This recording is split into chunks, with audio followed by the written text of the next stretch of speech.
Hello, my name is Dr. Chris Heeb, the Debt Doctor, and I welcome you to the Debt Doctor 911 podcast, where each week I, along with my dear friend and financial expert Richard Schaffer, will shift your focus from living paycheck to paycheck to a more solution-based process that will ultimately revolutionize your overall financial health. We will expose the hidden secrets about our financial system that banks and lenders never tell you about when it comes to getting rid of your debt and building your wealth. So make sure to listen every Thursday as we resuscitate your financial health and keep the lenders from flatlining your financial goals. All here on Debt Doctor 911. Welcome everyone to another episode of Debt Doctor 911. My name is Dr. Chris Heeb, the Debt Doctor, and with me is my co-host and partner in crime, Richard Schaffer. Richard, how are you today? Hello, Dr. Heeb. Good to be back. I'm doing good, my friend. Awesome. Hey, look, we got a really good program today. I'm really excited on the topics we're going to discuss, the information we're going to bring to our listeners. But I do want to remind everyone that, hey, we need you. We need you to tell others about our program. You can go to debtdoctor911.com and you can subscribe to our show. You can refer others to our show. Hey, we are all about providing resources, information, and in some instances, some fun every once in a while to our topics and our show. Depends how good a mood we're in that particular day. There you go. And we really want you to let other people know about what we do. So make sure you go to our website, debtdoctor911.com, subscribe to our podcast if you have not. You can also listen to us on all the major podcast platforms. Just let's get the word out there, because I will tell you this much. Right now, in our financial scheme of things here in this country, there is a storm that is brewing. Things are going to start, hitting the fan, if you know what I mean. And Rich, it behooves everyone to be ready, okay? Be ready, have a plan, and execute that plan on a consistent basis. I couldn't agree with that more. I think that, Chris, we're very much the same. I'm not the doomsdayer. I try to be an optimistic guy by nature, but prudence dictates. I live here on the beach in Florida, and, I've been fortunate in the 20 years I've lived here that there's only been a handful of times we've actually had hurricanes hit us. But you can damn well bet every time that there's one pointing in our direction, we don't just wait around until the 11th hour to decide whether or not we're going to have an evacuation plan or board up our windows. We do it under the presumption that it could happen. And it's, an ounce of prevention is worth a pound of cure. And I think that same logic, Chris, applies to what's going on in this potential financial hurricane. We know it's brewing. Whether or to what degree or when it hits you is really the only question. I don't think there's any responsible person. Yes, there's a lot of fanfare out there for business reasons and marketing and manipulation and politics and so forth, that people have an incentive to either tell you the sky is never going to fall or it's going to fall in 5 minutes. But there is a very balanced and measured approach that says, hey, I don't think there's any person, certainly over the age of 30 probably, that has certain recollection of a pretty significant benchmark time in their life when we had the financial collapse of 2008, 2009. And I'm not prognosticating that we're going to see that exact same scenario again. I don't know if we're going to have an apocalyptic crash in real estate and equities that are 40, 50, 60% like we did then. But I think you'd be a fool not to recognize there is going to be some sort of significant correction. And I think it's going to be sooner than later. So the only real question really is when, how much, and how long. It's not a matter of really if anymore. It's just a matter of where it's going to hit most and for how long and how much. And with that in mind, Chris, I love that you queued it up that way. It's a matter of being good financial stewards. It's a matter of protecting your home, financially speaking, just like you would if there was a storm pending or a potential hurricane or a tornado. That's a big part of what we're going to talk about today. Yeah. And, Richard, leading experts, okay, in this field of finances. Matter of fact, I just read recently a quote by Robert Kiyosaki. Remember him, Rich Dad, Poor Dad. He said, the world, and I quote, "The world is in a financial crisis caused by a lack of financial education." How true is that today? And I'll add one footnote to that. So many of us have been brainwashed over the past 5 to 10 years to think that debt is actually good. Okay. And banks are making it seem as though, what's wrong with having a little bit of debt? Okay. And what people don't realize is it's not good for us, the consumer. It's great for the banks because they're making money. And so, piggybacking off what you're talking about in regards to, I hope there's not a financial crisis down the road. I hope that things don't fall apart. But we're seeing things now, i.e. inflation. We're seeing things in regards to, I think, if I'm not mistaken, the wonderful state of Florida is now enticing ships to bring all their goods into Florida so we can handle this supply and demand. Yeah, DeSantis says we work 24/7 around here. Bring those cargo ships in here whenever you want.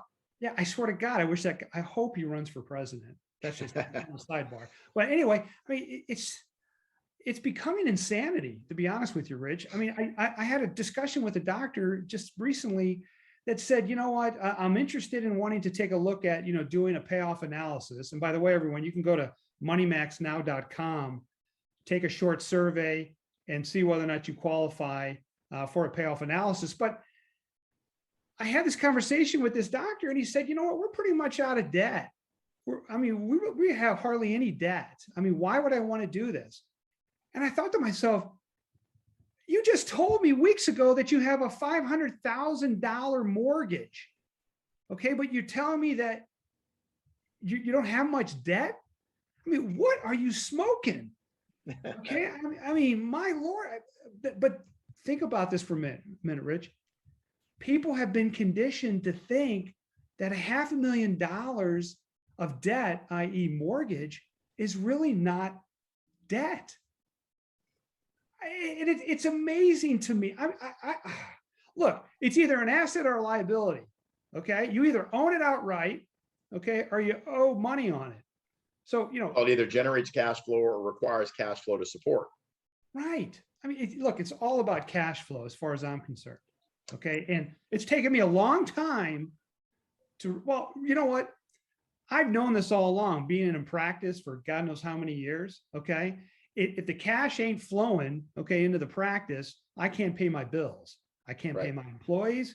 I can't pay my bills at the office. I can't pay my bills at home. I'm basically SOL, okay, because that's what drives a practice. So here's an interesting point. You touched on this. As somebody that's been in the financial planning space for 3 decades, certainly, if you have to have a debt, it behooves you to get the lowest interest rate you can. We're not denying that obvious reality. And yes, rates are in fact historically very low. I think probably all of us in even our young lifetimes or our parents' lifetimes remember when interest rates on mortgages were 12, 14, 16, 18, 20%, right? So yes, historically they are incredibly low. But if I have one more person tell me that their 3% give or take mortgage is like quote unquote free money, I think I'm probably going to lose my mind, because my immediate response is, interesting. Why don't you pull out your truth in lending statement and tell me how free that money is? Oh, you're going to pay back $187,214 just in interest? Yeah, that looks just like free to me. So you said it, and yes, if you have deductibility, there's a benefit to that, but you don't create a debt or maintain a debt. The sheer benefit deductibility, right? Because you're still losing out on probably 2/3 or a third of every one of those dollars that's going out and not coming back in. But one of the things you hit on that was very important, I think this is the cornerstone of our podcast. We've developed this mentality that we are getting people out of ownership of their money and getting into loanership of their money, right? Developing that payment mentality. And of course, banks are going to tell people that it's great to have debt, because guess what? It's a one-way relationship. If they over leverage, they can get bailed out. Because every single time that banks do this fractional lending and they can borrow $10 for every dollar they give you, how many times are banks in need of bailouts? Oh, gee, I don't know, about every single time there's a financial collapse. The only ones that have been somehow insulated from that are insurance companies, because they're not over leveraged. And we're going to talk a little bit more about that on the call today.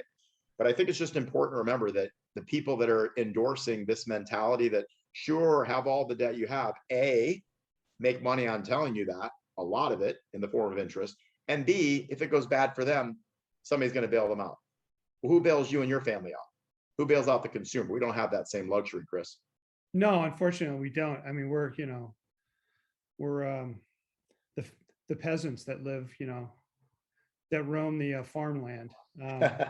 Oh, by the way, also, I forgot to mention too at the top of the show, Rich, we do have a special guest today, which we're going to bring on the final segment. You might want to just give our listeners a teaser so they stick around. Oh, this I am really, really excited. One of the things I enjoy about our show the most isn't just obviously the great topics that we cover, Chris, and bantering with you and so forth. And for the listeners that can't see, I was joking with our co-host here today. Looked a little bit like Justin Bieber. He's got a nice little, surfer, like a little skateboarder hat on, and he's got a little scruff going on. I think he's Justin Bieber. Hip with the crowd, dude. Yeah, exactly. All right. Exactly. He's getting a little eccentric now. Ex-doctor, become a skateboard looking guy. But we are very pleased that we're able to bring on special guests. We brought in somebody a few months back that was an expert in student loans, Catalina, and she was phenomenal. We brought on some folks in the real estate industry, in the mortgage industry. We're going to be bringing on a CPA, an accountant, a tax planner in upcoming months. Brought on today, recent graduate of Logan College of Chiropractic with a couple $100,000 in student loan debt. Yes. Remember that guy? Yeah. Yes. Anyway, sure go ahead. I'm sorry. So no, not at all. And today we're going to have a chance to bring on a gentleman that I got to meet many years ago initially, that is just kind of kindred to me because he worked with one of my early mentors in my business career, my sales career, and also is incredibly knowledgeable, has a background in finance, has worked in this industry for going on 4 decades, even longer than myself, and has worked in real estate, mortgages, and insurance. So he's going to have a wealth of knowledge on this topic. And I think we're going to kind of zero in on, insurance in particular, as it relates to providing some protection in the upcoming storm, and give you some different ways at looking at that as a strategic tool. So his name is Mr. Doug Barkey. I'm really, really excited about introducing him on the second half of our show. Awesome. Can't wait to hear what he has to say. Hey, let's kind of go back just to what we were talking about in regards to cash flow. And I want to get your thoughts on the importance of discretionary income. The middle class, okay, which makes up a pretty high percentage of the people here in America, typical 2-family, husband, wife, few kids, they got a house, a car, some credit card debt, maybe a little more debt. Okay. Who knows? But it's the typical, cash in, cash out, when it comes to making money, paying the bills, and then there's nothing left over. Or if there is, it's very minimal because of all this debt that they've taken on, their liabilities. And I guess what I wanted to explore and get your thoughts on is, our program, our approach is accelerating the payoff of debt as quickly as possible, recognizing that debt is not good, okay, in 99.9% of the instances, and freeing up more discretionary income so we can use that to build assets and also to build wealth. Am I missing something here? Absolutely not. In fact, one of the subjects among many, as you know, that kind of get me a little heated is genuinely misunderstanding the difference between an asset and a liability. But as a segue, one of the very first close professional mentors I had said, one of the number one reasons that businesses and self-employed people go out of business is they don't understand the difference between gross and net. They tend to forget that all the money they take in is not theirs to keep, right? They got Uncle Sam to pay. And I think there's some common logic there as it relates to assets and liabilities, right? We're not going to say that building equity in your primary residence is not a good thing. Of course, that is something you can collateralize, and that's a valuable part of your potential future nest egg. But quantifiably, you cannot list it as an asset because it is not generating income. So no matter what you own, regardless of the equity position that it may or may not be accumulating, when you're talking about the actual debt service that is associated with something, you better bring in at least $1 more against a liability than you are paying out. It's fairly simple math, right, from an accounting standpoint. And so just as you alluded to there a minute ago, discretionary dollars, I don't care how much money you make. I don't even care what your debt service is per se for this conversation, but you better have free flowing positive discretionary income that we can leverage to effectively cancel out interest and pay off your debts and reduce your overall weighted interest. So you're right. I mean, cash flow is king, and discretionary available dollars, even if you're going to have to dedicate most of them. But being able to fundamentally leverage use that money is key to putting yourself in a better position, because it's all gets back to, Chris, what we talked about, being able to bank like a bank. Yeah, you know what, Rich, you're absolutely right with that. And here's another thing too. And at this, after I bring forth this point, we'll take a break and come back and have a great conversation with Doug. But a couple of days ago, I was listening to another podcast. I'm a big podcaster guy. I feel like that's probably better education than listening to, you know, the major news networks right now. And besides, I get all riled up and I'm ready to like go to war. But so I'm trying to shift my awareness to more, enlightening, positive, educational type things. But I was listening to a podcast. This guy's very successful. Actually, he's based out of St. Louis, built a multi-million-dollar nutritional company. Some of you might have heard of him. His name's Andy Frisella. And he's very successful, big time influencer, has a podcast where I think there's a couple million listeners to his podcast. But over the past couple of weeks, he has really got into the whole aspect of it's time to get off the sidelines and get on the playing field. And the longer you wait and sit in the stands, the longer and the more potential of your failure in regards to really all aspects of life. And I think what I'd really like to bring forth, and we can talk more about this on another show, Rich, and I'd like to get your thoughts on this, but too many people over the past year or 2 years, or whenever this damn pandemic started, have really sat off to the sidelines. They become per se a couch potato, and they've become really lazy when it comes to their finances and whether or not they have a game plan moving forward. And look, this particular episode of our podcast is right in the wheelhouse of, November, December, when everyone starts to think about the two things they want to improve in their life: health and finances. Okay. Fitness and finance. And I can't emphasize to all of our listeners that are hanging in there and they're actually implementing the things that we're telling them to do. Even more important right now is get off your ass. Okay. It's time to wake up. And it's time to start doing, start acting, start moving in the right direction. And I wanted to get your thoughts on that, Rich, before we... I really like that because as Doug, I think when we get him on the second half of the show, relate, there's a little acronym Goya, and I'm not talking about the chickpea canned, fruit and vegetable company, but a good mentor of ours used to use Goya, get off your anatomy, he used to say, to be politically correct, but it's get off your ass. And you're right, fitness and finance, January 1st.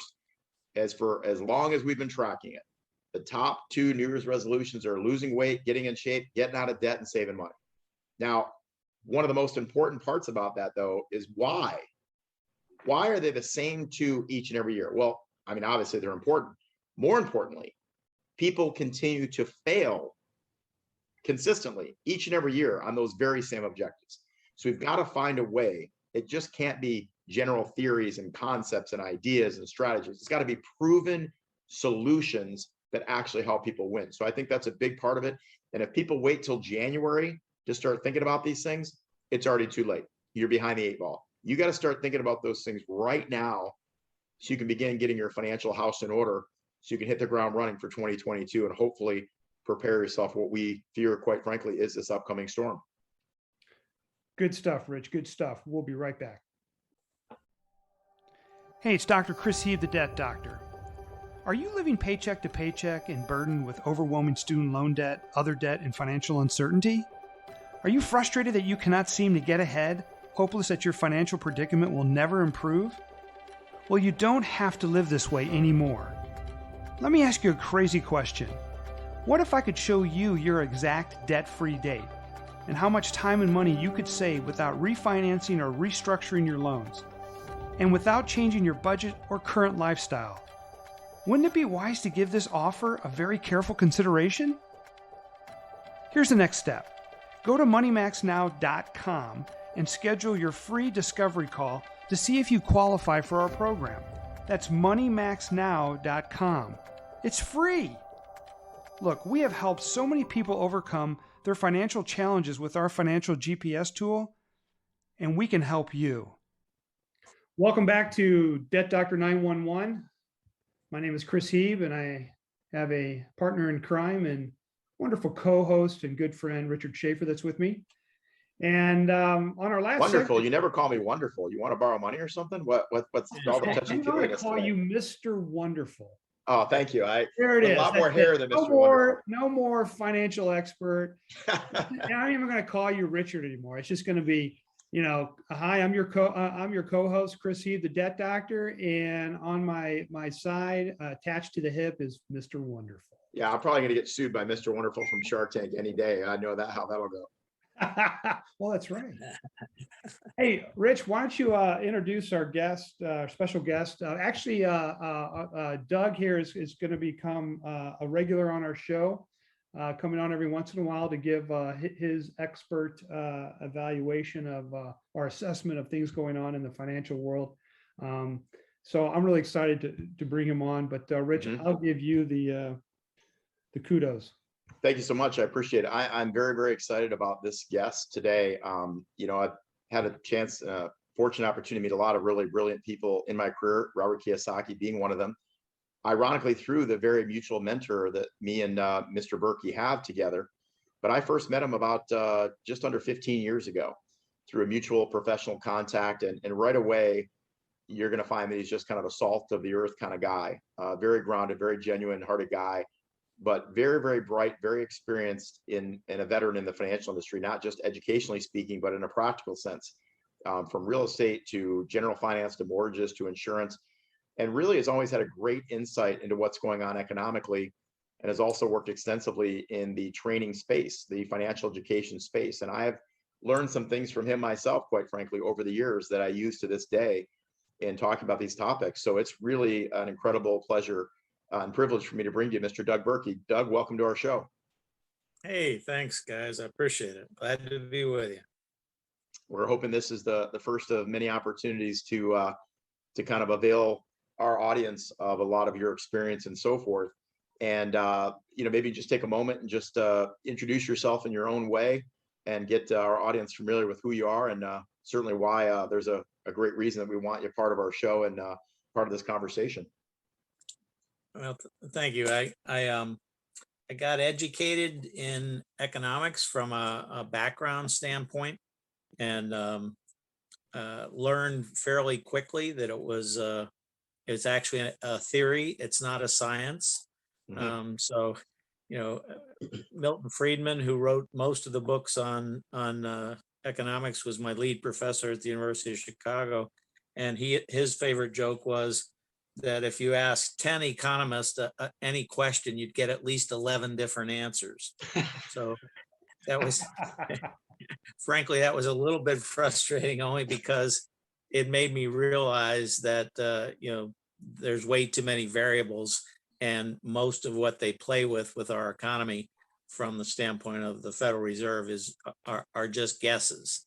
And so it's part of the reason why I believe we're in such deep trouble right now. Economically. It's funny you say that, because I had the chance many years ago, as you might recall, of inviting G. Edward Griffin to speak at one of our conferences, and had met him through a colleague, and he had wrote a book called The Creature from Jekyll Island, and talked exactly about how the Federal Reserve was established at the Jekyll Island Hotel and Resort. And it's an extraordinary read for those that have the interest in doing so. And one of the things that we wanted to kind of hit on today, Doug, is, as we talked about earlier on our show, again, we're not trying to be apocalyptic doomsdayers here, but, we're definitely heading for a lot of volatility in the financial marketplace and so forth. Just want to get your takes on what your thoughts were on that, and maybe we can transition into some concepts that we think might be beneficial for our audience. Absolutely. And I enjoyed getting to meet Mr. Griffin. He and I spoke together when we were in Salt Lake City at one of our uh, meetings that we were traveling and speaking at. And I've read the book. I don't think it's a coincidence, if anybody understands the depth of it, that the IRS and the Federal Reserve was created in the same year, and that most of that legislation was passed on Christmas break when Congress was out of session. Yep. So if that Oh, tells you how anything, convenient. yeah, how convenient, exactly. So there's a lot of argument around if that amendment was actually passed legally, but I guess that's water under the bridge at this point. But the fact of the matter is that the financial system that we're in, starting with bank leveraging, one of my issues, Rich, with mortgages, for example, I know you guys talked earlier, is mortgages are all front end loaded with interest. The bulk of the interest is in the first 7 years of the mortgage. Well, guess what average holding period most Americans hold their house or their mortgage? Yep. They hold it 7 years. The 7-year itch, right? Wow. How How convenient is convenient. that? Yeah. If you're the bank, you love that system. And last time anybody went to a closing, if they give it to you, and I think it's now maybe required by law, the amortization schedule on your mortgage is usually the last 4 or 5 pages of the 100 or so pages you have to sign, acknowledging that you received it. But by that time, nobody looks at it. And That's right. so All we want to do is get the key the and great get to the house, right? That's right. That's right. Yeah. So unfortunately, just lowering your interest rate by refinancing isn't necessarily a good deal if you're very far into your mortgage, because that 30-year mortgage that you now have paid down to, say, 24 years, it's recast in almost all cases at 30 years. So the bank gets to start over with that front end loading and doesn't really help the consumer. And that's just one of the things that people don't understand in this arena of finance. Absolutely agree. In fact, Chris and I had a little bit of a segment about that, and I've been fortunate to be either a partner in or own 3 mortgage companies, and I certainly recognize there are some good things that can be done from strategic, restructuring of debt and so forth. But at the same token, and you said it, the statistic, ironically, is about 74% of all loans that have 24 years or more refinance back to 30 years. And even with rates as low as they are, you think more people would have taken advantage of refinance into 15 years, but they're all focused on that payment. And the gap between a 15 and 30 year isn't as big as it once was. So that makes it a little bit more negligible there.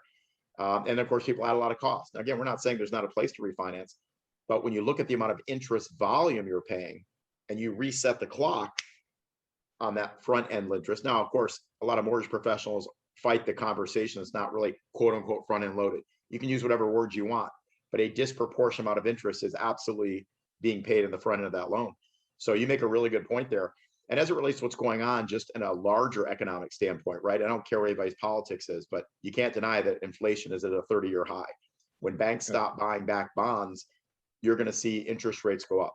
They've been artificially low, mortgage rates, not because of what's going on with prime, but there's a lot of other complicated factors, but they've been actually shoring that up in a significant way, which is about set to come to an end next month from what we understand. So it's only a matter of time before that, along with this moratorium that's now ended on evictions and foreclosures, you're going to have people who are going to find themselves on the wrong side of that situation, more inventory. So there's a lot of things. So what's some advice that you can provide to our listeners on ways in which they can effectively prepare themselves and implement some hedges against some of that pending potentially severe volatility that could occur? Well, there's several suggestions that I would make. One would be some diversity in terms of your holdings, not to necessarily have all your eggs in one basket.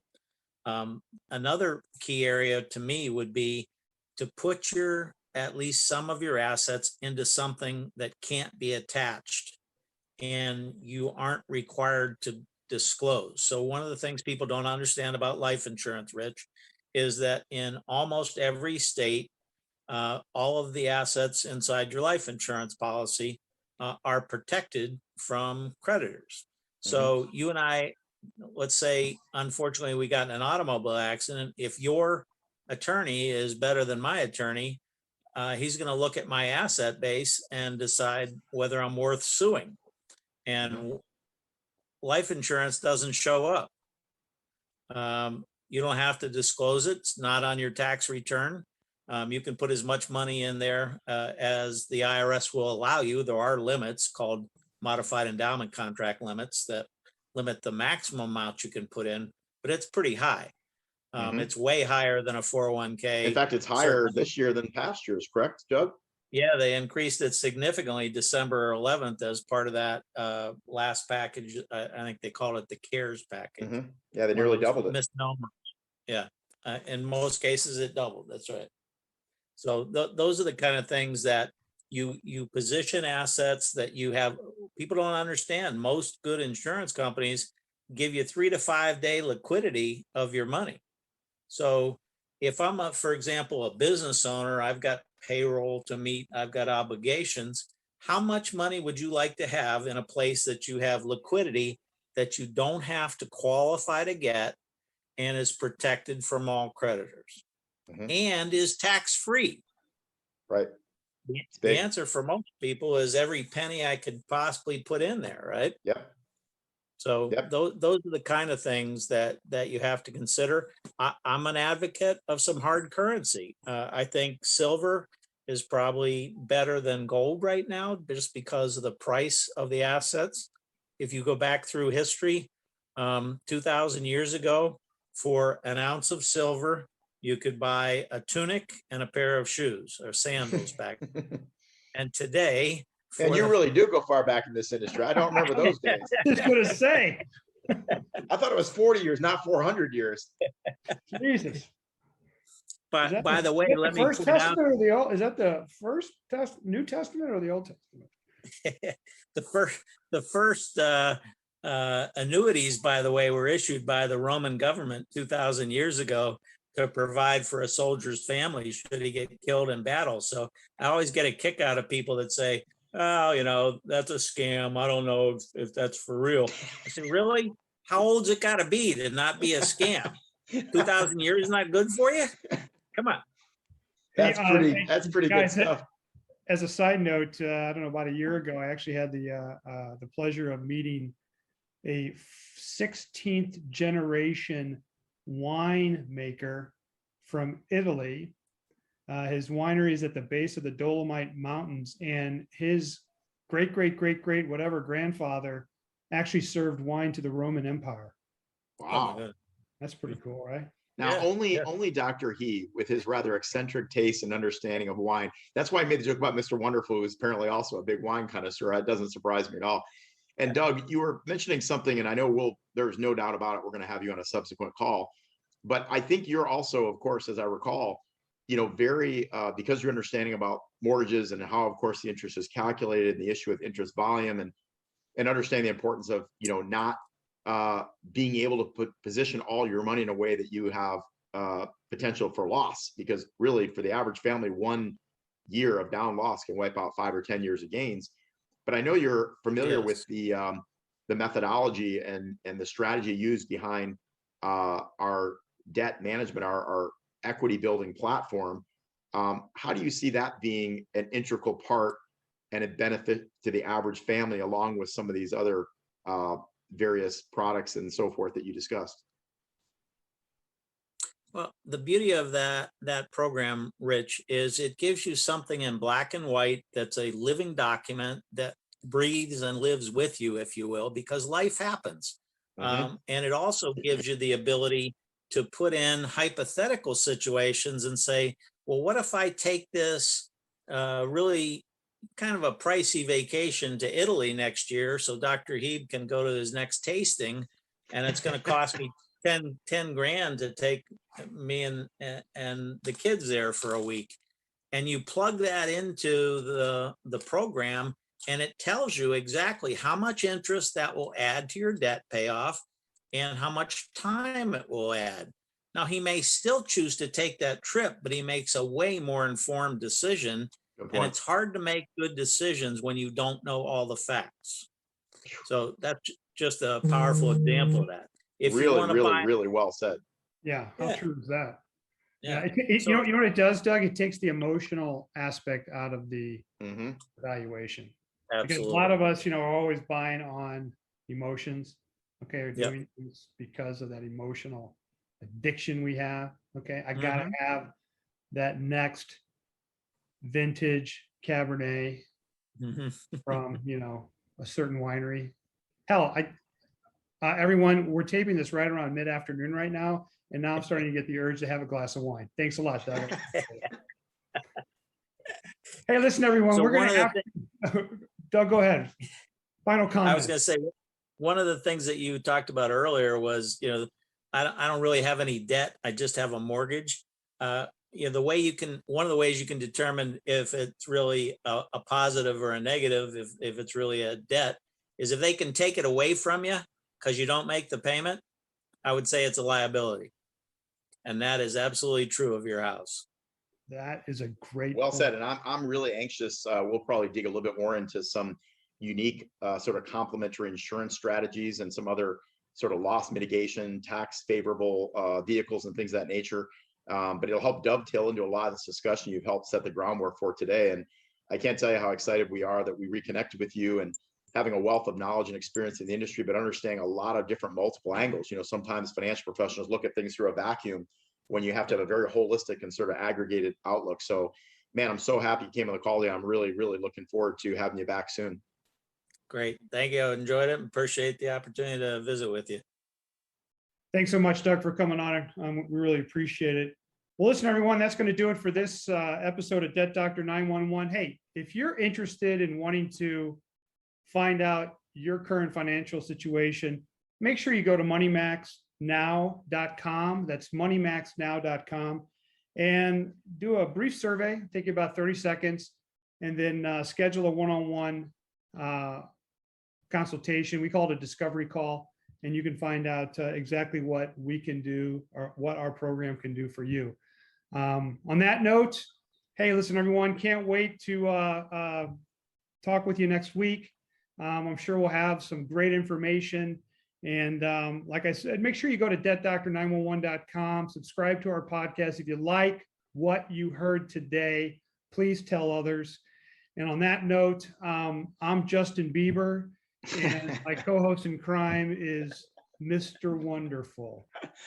I got to tell you, Miss Doug did such a great job. I might be out of a job soon. I don't know. I might be not a co-host anymore. He was phenomenal. I really appreciate him coming. And Chris, thanks as always, man. Really enjoyed it and look forward to our next call, our next podcast. You got it. You got it, Rich. Stay safe, my friend. Thank you so much for listening to Debt Doctor 911. We hope that this episode has helped you transform the way you think, giving you new ideas, and provided you a new perspective on the desire to eliminate all of your debt and build wealth, so you can get out there and create the financial freedom you and your family deserve. If you would like to know your exact payoff date and see what our program could do for you, just go to moneymaxnow.com to schedule your free payoff analysis. That's moneymaxnow.com. Our podcast is for informational purposes only. The purpose of this podcast is to provide you with helpful information on the subjects discussed.